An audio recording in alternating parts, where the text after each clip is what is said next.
Good morning, friends and teachers.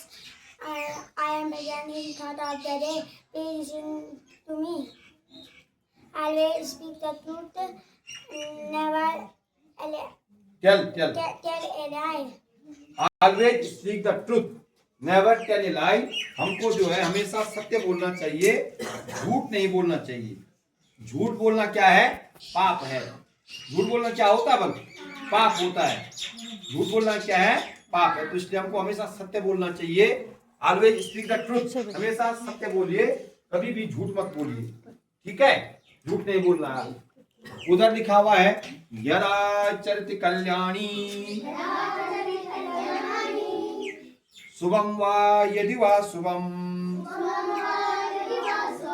Shubham वा यदि वा शुभम, तदेव लभते भद्रे, तदेव लभते भद्रे। कर्म कर्म कर्ता कर्म के माज बनो, कर्ता कर्म जमात बनो, कर्म जमात बनो।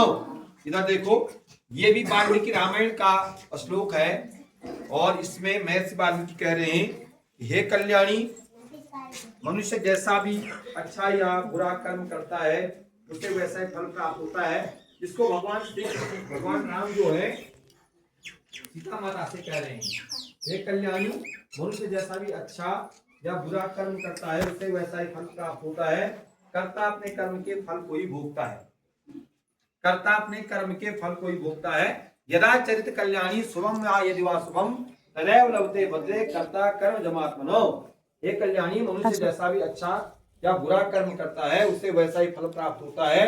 कर्म कर्ता अपने कर्म के ही फल को भोगता है। इसका मतलब ये है कि हम जैसा कर्म करेंगे, हम अच्छा कर्म करेंगे तो हमको फल अच्छा मिलेगा, हम बुरा कर्म करेंगे हमको फल बुरा मिलेगा। हम मेहनत करेंगे तो निश्चित रूप से हम जीवन में सफल होंगे, हम मेहनत नहीं करेंगे तो जीवन में सफल नहीं हो सकते हैं। हम अपने आप में लापरवाही करेंगे। सबसे पहले अपने अंदर जो है स्वानुशासन विकसित होना चाहिए। अपने स्वयं के प्रति लापरवाही नहीं करनी है कभी भी। अपना काम समय पे करना है, समय पे जो है उठना है, समय पे जो है खाना, समय पे जो नहाना, समय पे खेलना, समय पे किताब पढ़ना, समय माने प्रत्येक चीज समय पे अगर हम करें तो अपने प्रति लापरवाही नहीं है। अपना सामान ढंग से रखना, अपना सामान भी ढंग से रखना, वो भी एक अनुशासन का हिस्सा है। कोई सामान उधर इधर फेंक रखा, कोई उधर फेंक रखा, तो वो अनुशासन में नहीं आता है। तो जब तक हम अच्छा कर्म नहीं करेंगे, अच्छे कर्म का फल हमेशा अच्छा होता है। अभी आपका कर्म ये है कि आपको मेहनत करनी है, जी तोड़ मेहनत करनी है, हमेशा पढ़ाई लिखाई पे ध्यान देना है, हमेशा सोचते रहना है, कुछ ना कुछ अच्छी बातें सोचते रहना है, तो निश्चित रूप से आप जो है सफलता की सीढ़ी चढ़ेंगे। आप नहीं सोचेंगे, हमेशा बुरे कार्यों में, लड़ाई झगड़े में तुम्हारा ध्यान रहेगा, एक को पीटने में, दूसरे को चूंटा देने में, तीसरे को ऐसा करने में, किसी को मारने पीटने में, है ना, गंदे कामों में मन लगेगा, शरारत में मन लगेगा, शरारत करेंगे तो अपने आप ही जीवन बर्बाद हो जाएगा। इसलिए हमको शरारत छोड़ करके अच्छे कार्य, पढ़ाई में अपना ध्यान देना है। ये इसका मतलब ये है आपके लिए। ठीक है, नीचे लिखा हुआ है बूढ़ा केदार उत्तराखंड के टिहरी गढ़वाल जिले की विलंगना घाटी में बाल गंगा और धर्म गंगा के संगम पर स्थित एक अत्यंत प्राचीन और ऐतिहासिक मंदिर है, जो पंचम केदार के रूप में भी जाना जाता है, पांचवें केदार के रूप में भी जाना जाता है। ठीक है, तो कहां पर है ये? कहां पर है ये? कहां पर है? टिहरी गढ़वाल में धर्म गंगा और बाल गंगा के संगम पे जो है स्थित है। और कहते हैं जो है ना, जब पांडव जो वहां आ रहे थे, पांडव जो है ना शिव जी का पीछा करने के लिए, शिव जी से पाप मुक्त होने के लिए शिव जी के पास काशी गए, तो शिव जी उनको देख करके ना छुप गए। शिव जी ने कहा तुम पापी हो, मैं तुमसे मिलना नहीं चाहता हूँ। और शिव जी वहां से जो है भागे आगे, वो उनसे मिलना नहीं चाहते थे पांडवों से। वहां से उत्तरकाशी आए, उत्तरकाशी से वहां भी पांडव पहुंचे और वहां से भी भागे, शिव जी आगे निकले, बूढ़ा केदार आए, और बूढ़ा केदार में भी जो है शिव जी जब उनको नहीं मिले तो वहां से आगे बढ़ते गए, तो बोस केदार गए। एक रात कहते बोस केदार में मिले, बोस केदार में भी जब जो है वो पहुंच गए तब वो गुप्त काशी गए, है ना, और गुप्त काशी से उन्होंने भैंसे का रूप ले लिया था गुप्त काशी में। अब वहां से जो है फिर वो केदार गए आगे। केदार का मतलब होता है दलदल।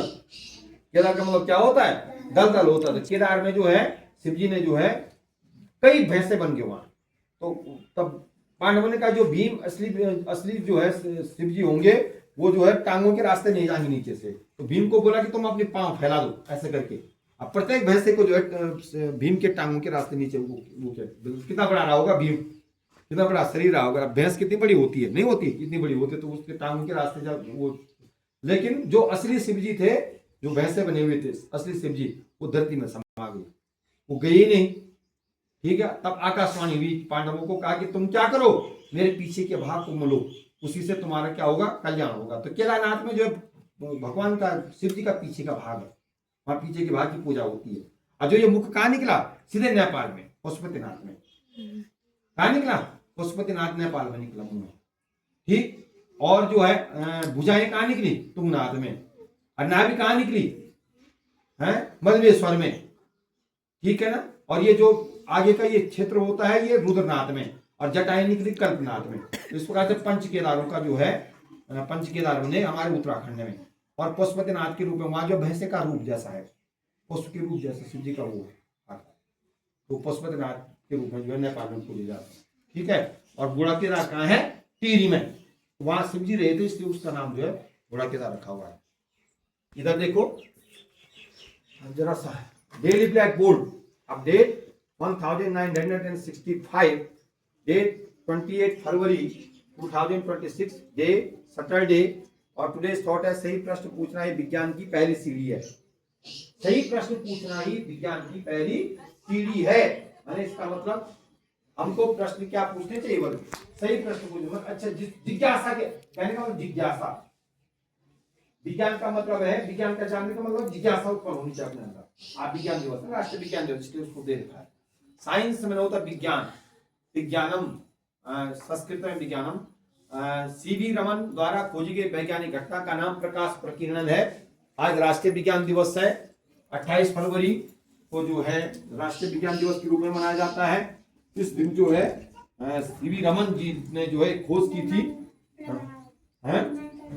रमन प्रभाव के नाम से जाना जाता है। बिल्कुल ये रमन प्रभाव के नाम से जाना जाता है। और इसी पर उनको जो है क्या मिला था, 1928 में उन्होंने उससे इसकी खोज की थी, रमन प्रभाव की खोज। और 1930 में जो है इनको नोबेल पुरस्कार प्राप्त हुआ था। तो विज्ञान दिवस के रूप में बाद में विस्तृत रूप से आपको बताते हैं। और आज डॉक्टर राजेंद्र प्रसाद जी जो हमारे देश के प्रथम प्रधानमंत्री राष्ट्रपति हुए हैं, उनकी भी पुण्यतिथि है। 28 फरवरी सन 1923 को जो है उनका निधन हुआ था। उनकी पुण्यतिथि पर उनको नमन करते हुए श्रद्धासुमन अर्पित करते हैं। और 3 दिसंबर को जो उनकी क्या है, जयंती है। किसकी, डॉक्टर राजेंद्र प्रसाद जी, दिसंबर में जयंती है और फरवरी में जो उनका निधन हुआ है। ठीक है। तो सीवी रमन द्वारा खोजी गई वैज्ञानिक घटना का नाम प्रकाश प्रकीर्णन, सामान्य ज्ञान है। और आज की प्रेरणा है कुमारी प्राची। आज का सूरज है आरव। आज के लिए बस इतना ही।